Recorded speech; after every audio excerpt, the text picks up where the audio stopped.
تعارف کرواتا ہوں۔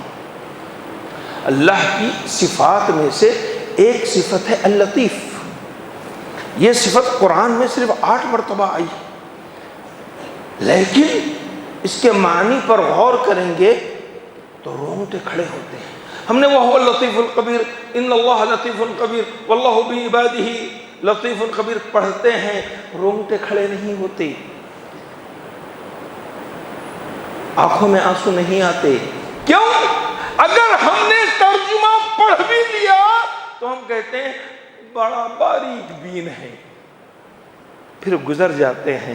باریک بین کا معنی نہیں معلوم، باریک سے باریک چیز کو دیکھنے والا ہے، سمجھنے والا ہے، ہم اس سے کہہ کر آگے بڑھ جاتے ہیں۔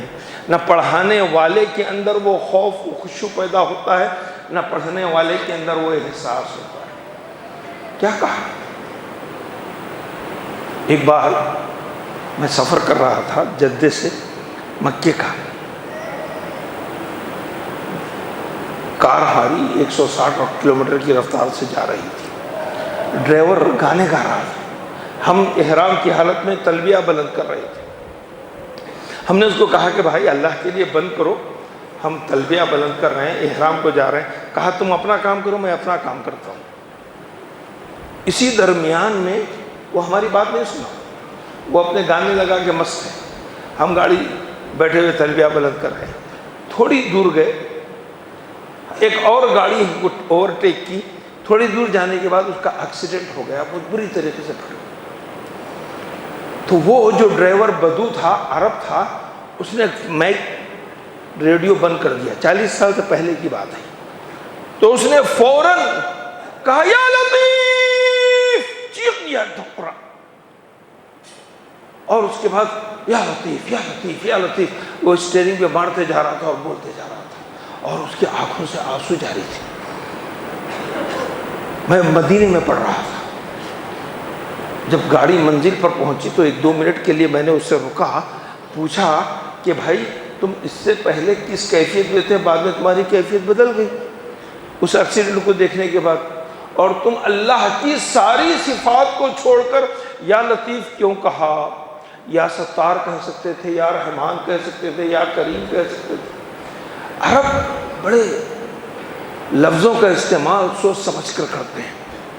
اس نے لطیف کے معنی اپنی بدو زبان میں بتائے کہ لطیف وہ ذات ہے جو ہمارے ہر عمل کو پہلے بھی دیکھ رہا تھا، ماضی میں بھی، پریزنٹ میں بھی دیکھ رہا ہے، حال میں بھی، مستقبل میں بھی دیکھ رہا ہے۔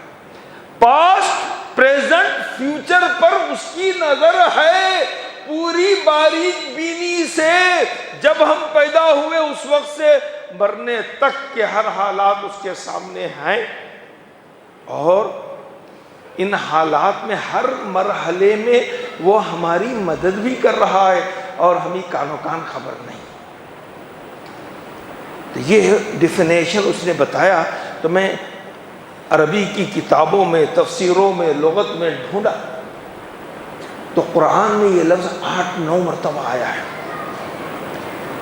یوسف علیہ السلام کا قصہ بڑا طویل ہے، best story of the world ہے، قرآن کی سب سے بہترین کہانی، بہترین قصہ یوسف ہے۔ ہمارے بچے کسی زمانے میں ڈوریمون کو بولتے تھے، بیٹ مین کو بولتے ہیں، ہیری اینڈ جیری کے پیچھے بھاگتے تھے۔ قرآن نے کہا بتاؤ بچوں کو بہترین قصہ قیامت تک کے لیے یوسف علیہ السلام کا ہے۔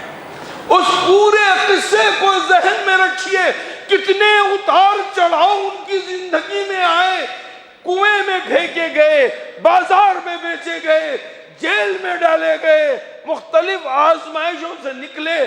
قرآن کہتا ہے، پوچھنے والے نے ان سے پوچھا یوسف تمہاری زندگی کیسے گزری، کتنے اتار چڑھاؤ آئے تمہاری زندگی میں؟ یوسف علیہ السلام نے ایک لفظ میں جواب دیا۔ یوسف علیہ السلام نے کہا اِنَّ رَبِّي لَطِیف، میرے رب کا معاملہ میری زندگی کے تمام مرحلوں میں بڑا لطیفانہ تھا، بڑا کرم والا تھا، بڑا رحم والا تھا، بڑی مہربانی والا تھا۔ یہ یوسف علیہ السلام نے اپنی پوری زندگی کو اللہ کی ایک صفت لطیف سے جوڑ دیا۔